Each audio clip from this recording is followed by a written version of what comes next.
In this video, let's discuss a type of brain tumor called glioblastoma.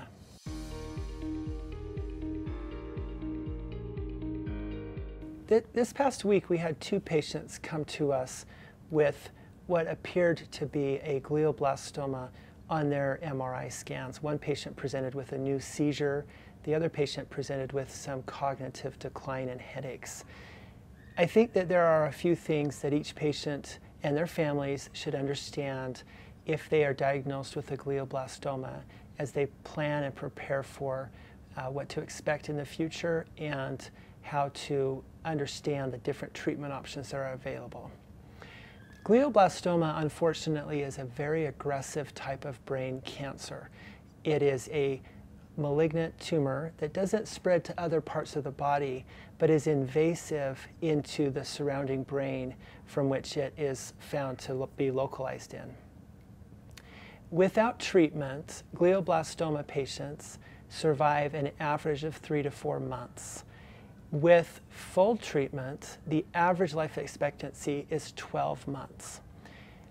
40% of patients survive past 1 year, 17% survive past 2 years, and less than 5% of patients survive more than 5 years. Now, this is taking into account all patients with glioblastoma.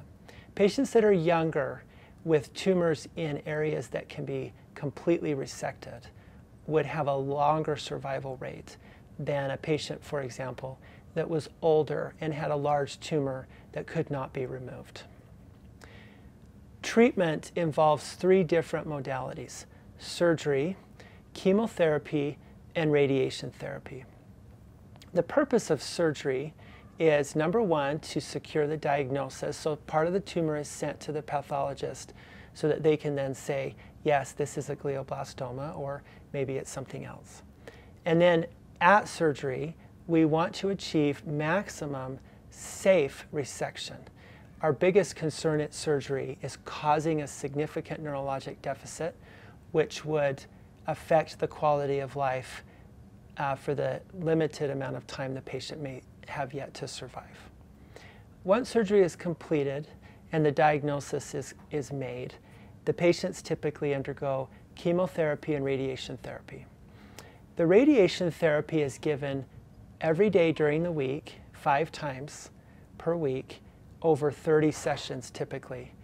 And the chemotherapy is given during that period of time every single day and is a drug called temozolomide.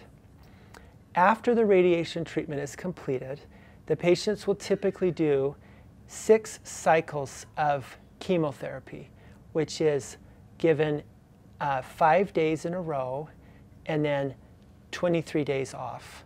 So it's about 6 months worth of treatment in total of the chemotherapy after radiation therapy. And again, this is temozolomide.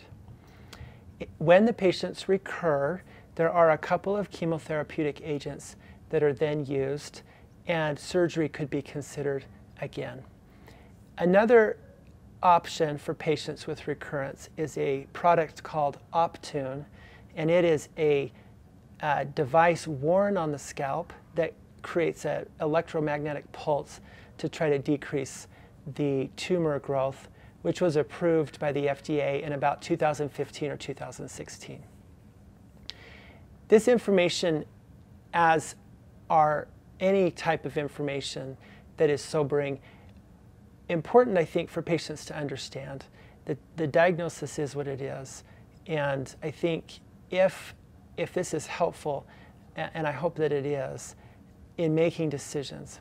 Some patients that are older and would struggle getting through a surgery and probably have a low life expectancy, even lower than is expected from the typical glioblastoma.